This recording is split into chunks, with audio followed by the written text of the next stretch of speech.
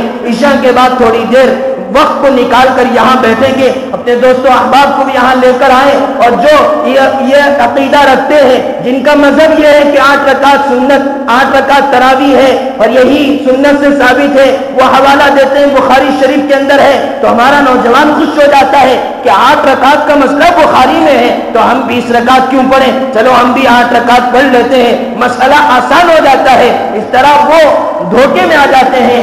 وہ بخاری شریف کے اندر جو روایت بیان کی گئی ہے 8 رکعت کی، اس کی حقیقت کیا ہے؟ اس کا تعلق تراویح سے ہے یا تہجد سے ہے؟ انشاءاللہ اس پر تفصیلی گفتگو حضرت فرمائیں گے. آپ سے گزارش ہے ضرور اپنے دوست و احباب کے ساتھ شرکت کرنے کی کوشش کریں. اللہ تعالیٰ مجھے اور آپ کو عمل کرنے